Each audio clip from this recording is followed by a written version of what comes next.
Hey everyone, this is Mr. Zach and welcome to our online children ministry program at Chinese Christian Union Church. As we have just 3 more weeks until we start our new online program and new format on a lot of things, there will be a lot of changes from how we do things. So I was thinking that for our next few lessons, our theme of the word change can be our main point, as it means to do or to make something different. So in these next few lessons, we'll be looking at people in the Bible who had things, or maybe even themselves, change in a way that impacted them in their relationship with God. Okay? So with these next few weeks, we'll be talking about change and the things happening. Okay? So with that, let's get into our lesson today. For our opening activity, I want to show you guys some pictures. And in these pictures, we are going to look at things that have changed over time and see what they look like back then and see what they look like now. But here's the catch. You guys will have to guess first what the item is before I show you what it looks like now, okay? So here's an example which is pretty easy in my opinion. So here's a picture of what it looks like back then, or maybe what one of them looked like back then, and I'll give you like maybe a few seconds, like 5 seconds, 5, 4, 3, 2, 1. And oh yeah, I forgot, I'll give you guys like 2 options to look at it while I count down. So A, is it a radio, or B, is it a TV? And then I'll count down from 5, 4, 3, 2, 1. And then I'll be like, okay, hopefully you guys picked B. It is a TV, and that was one of the TVs back then. They used to be really big and blocky, but now we have kind of like, skinny and much bigger TVs now, okay? So, again, I'll give you guys a picture of what something looks like back then. I'll give you 2 choices of what you guys think. I'll count down from 5 seconds, and then you guys will guess what you guys think it is, and I'll give you the answer in a second, okay? So we'll start from a little bit easier and then kind of get harder, or maybe it'll all be easy to you guys, okay? So let's get into it. Okay, let's start off with an easy one, okay? So here's a picture, okay? And then I'll give you guys some choices. A, is it a camera? Or B, is it a magnifying glass? Okay, so I'll give you guys like 5 seconds. 5, 4, 3, 2, 1. And here is the answer. Voila. It is a camera. And back then they used to be kind of long and like cone-ish, but now they're kind of more regular cameras. A lot of digital, there's many types of digital cameras that we can now go post it online. And there's like more magnifying glasses that are more like cones and cylinders and stuff like that. So they kind of do look kind of similar today still. So that was a pretty easy one. On to our next one. Let's get a little bit harder, or maybe I'm trying to confuse you guys as well. Okay, so here's a picture, and here are the choices. A, do you guys think it is a life jacket? Or B, do you think it's an adult diaper? Okay, so both of them, I'll give you guys 5 seconds to think about it. You can look at the picture still, and I'll give you guys 5 seconds. 5, 4, 3, 2, 1. Okay, that was pretty simple. I think it was a life jacket. I don't even know if they had adult diapers back then, but it could have been similar as well.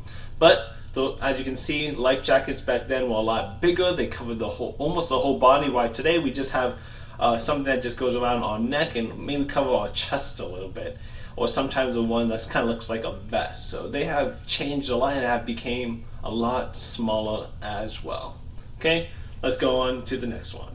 This is an interesting one, but I'm gonna make them a little bit more difficult or try to trick you on some of these. Okay, so here's the picture, and here are the choices. A, do you think it's sunglasses? Or B, do you think it is a hair clip? Okay, so I'll give you guys 5 seconds to guess. Okay, 5, 4, 3, 2, 1. Okay, which one do you guys think it is? Well, the answer is sunglasses. Those were the first, well not first, maybe, but those were one of the very first few sunglasses made back then. As if you ever squint your eyes or cut out little strips of paper, it's actually a lot easier to see. And that's why when you squint, it's easier to see when it's sunny out, or that's when it's sunny out, we also squint as well. So sunglasses back then were kind of squinty, while today we have more different colors or shades and things that prevent us from looking through a very narrow gap. Okay, so good job if you guys got sunglasses. And on to our last one, which is the hardest one in my opinion. Last one. Here's the picture. Voila. And here are the choices. A, do you think it is a calculator? Or B, do you think it is a printer? Okay, so I'll give you guys 5 seconds to guess. 5, 4, 3, 2, 1, 0. Okay, that was a calculator, and that was one of the very first calculators. And of course, now we have calculators like super small. Now they're on our phone, they're everywhere. But as you can see, everything back then used to be bigger, and we have changed them into making them smaller and more portable now. So here's what they looked like back then, and good job if you guys got all of them correct. Okay, so let's go back to our lesson. From that activity, you can see a lot of things have changed over time. But today, our lesson is not going to talk about items that have changed around us, but instead talk about how life can change us around us, as we will see from our Bible story today, with our Bible character being about Joseph. But before we get into our lesson, I just want to remind you all that our theme for these next 2 weeks are going to be about change.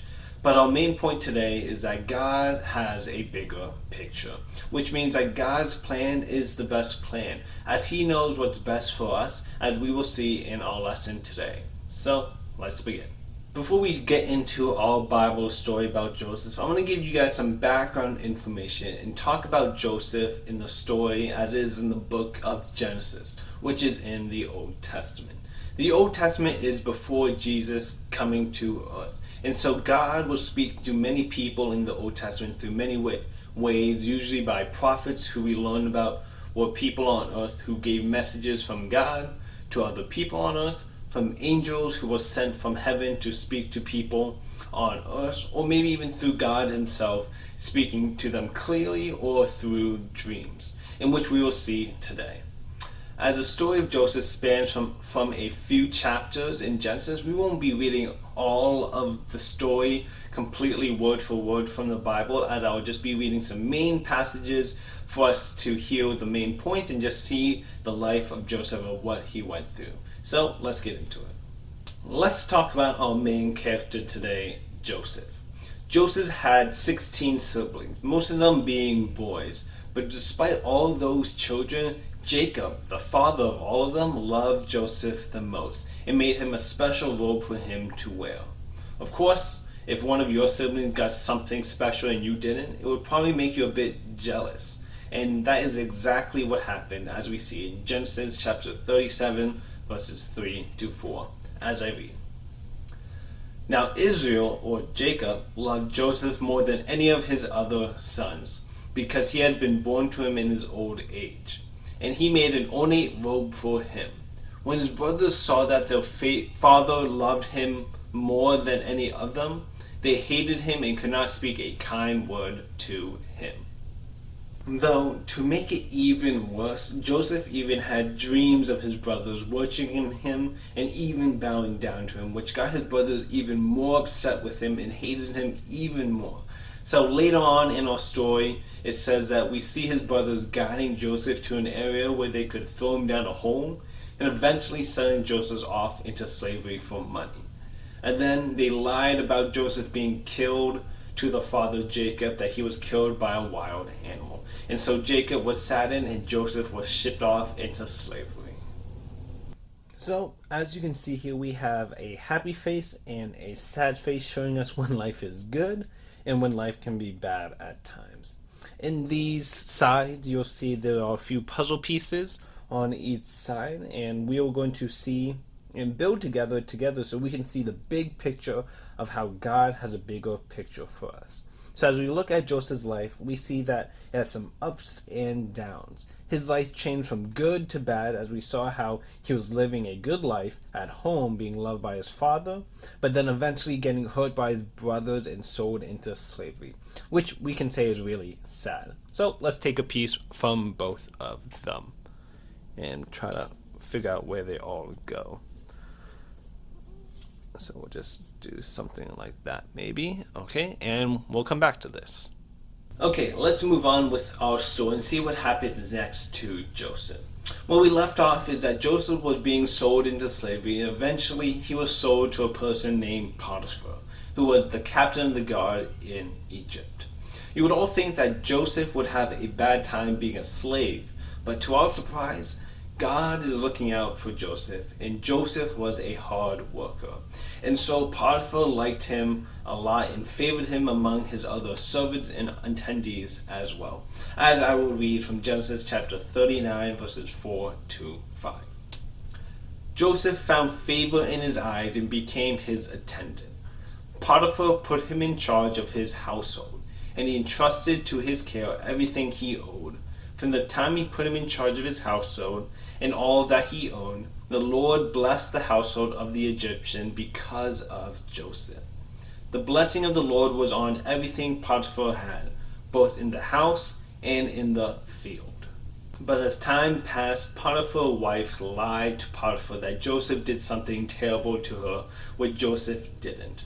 But Potiphar believed in his wife, and he had Joseph put in jail. And so we can see that Joseph had a good time and a bad time. Again, we see how Joseph's life has some ups and downs. We see that even though he was a slave, he was put in charge of a lot of things because of Potiphar liking him. But also we see another down as we see him being thrown into jail because of something he didn't do. So again, he went from a life being good, but then life being bad again. So let's take a piece from both piles and see if we can put any pieces together. So life being good, and then life being bad is from this pile. And those pieces go together. Nice. Okay, well, we'll come back to this. Joseph is now in jail. And again, you all must be thinking that Joseph probably had a bad time in jail because that's where bad people would go, people that have done something wrong, and they'll be treated poorly. But again, God is looking out for Joseph. And as I read Genesis chapter 39, 21, verse 23, you will see how. The Lord was with him. He showed him kindness and granted him favor in the eyes of the prison warden. So the warden put Joseph in charge of all those held in the prison, and he was made responsible for all that was done there. The warden paid no attention to anything under Joseph's care, but because the Lord was with Joseph and gave him success in whatever he did. God was looking out for Joseph and allowed Joseph to be well in prison, in which Joseph eventually met two other prisoners in jail who were having dreams that they couldn't understand. So God gave Joseph wisdom to interpret them. As Joseph interpreted the dreams, he told the cupbearer to remember him and to tell the Pharaoh to free him from jail. But the cupbearer forgot, and Joseph was left in jail for another 2 years. Again, we see how Joseph's life is changing around him. We see the ups and downs again and again. We say how the warden, which is the person in charge of the jail, liked Joseph and gave him freedom within his jail cell. But we also see that Joseph was forgotten by the cupbearer and was left in jail for another 2 years. So let's take a piece from the good pile as the warden likes him. Right there. And does that go there? I'm not sure.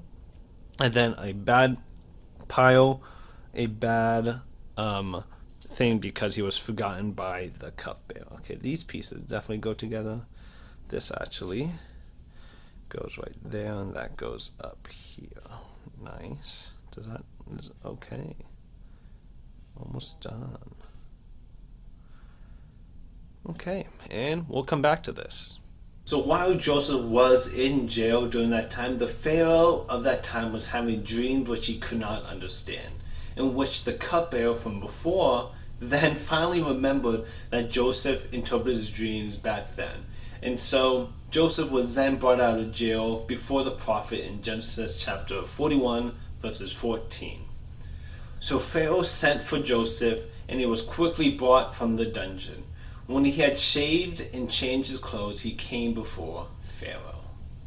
Joseph then interpreted and explained the dream to Pharaoh, and from that they were able to avoid a big famine, which was a lack of food in that area. Pharaoh only knew this because of God helping Joseph interpret the dream, and so Pharaoh made Joseph his second in command.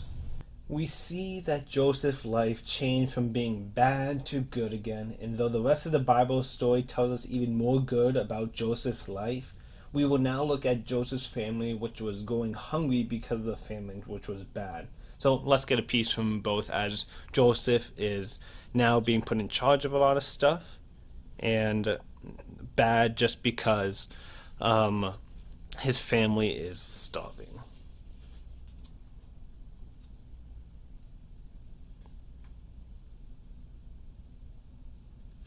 Yeah. Okay, and we'll come back to this. So as we know, the famine was making people hungry, and that included Joseph's family. Jacob, Joseph's father, told his sons this in Genesis chapter 42, verse 2. He continued, "I've heard that there is grain in Egypt. Go down there and buy some for us, so that we may live and not die." If you guys remembered in the beginning, Joseph's brothers didn't like Joseph because he was favored by their father, and thus they hurt Joseph and sold him into slavery, and then lied to the father that Joseph was killed. But when they made their way to Egypt to get the food, they didn't recognize Joseph when they saw him. And as Joseph tested them, the brothers showed their sorrows for Joseph, and eventually Joseph then revealed himself to his brothers, in which they were stunned and surprised. The brothers were scared because they thought that Joseph would not forgive them of what they've done. But Joseph knew that God has a bigger picture, as it says in Genesis chapter 45, verse 7. "But God sent me ahead of you to preserve for you a remnant on earth, and to save your lives by a great deliverance." So with that ending our story of Joseph, let's finish our puzzle of it ending well, as God provided Joseph and his family. Just like Joseph, we may not be able to see God's plan, as it was hard to see at the beginning. Even the bad things that happen to us can eventually lead us to something even greater. So as we look at our completed puzzle, we can see of when Joseph was reunited with his brothers. And this is where Joseph had mercy on them and forgave them, as he knew that God had a bigger picture for his family and the Israelites.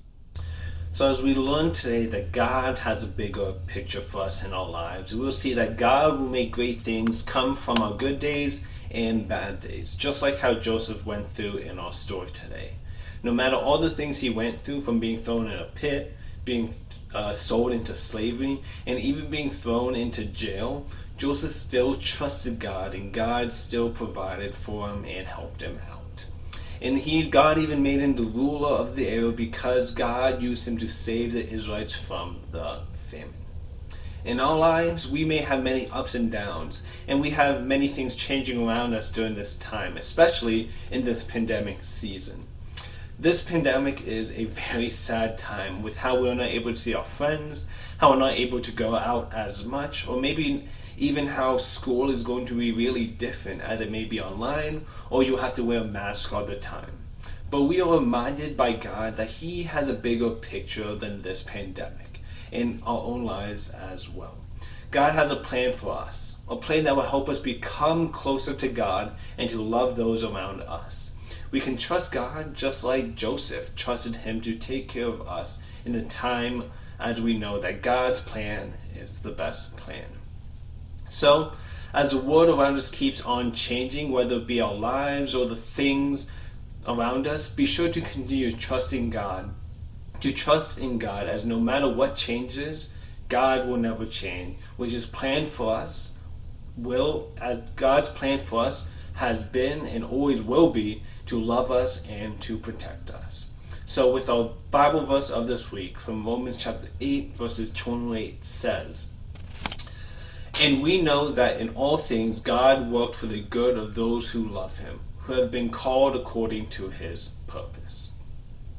Let you all be reminded that God has a bigger picture for us, and we can trust in Him just like how Joseph trusted in Him when his life was down as well. I'll see you guys around.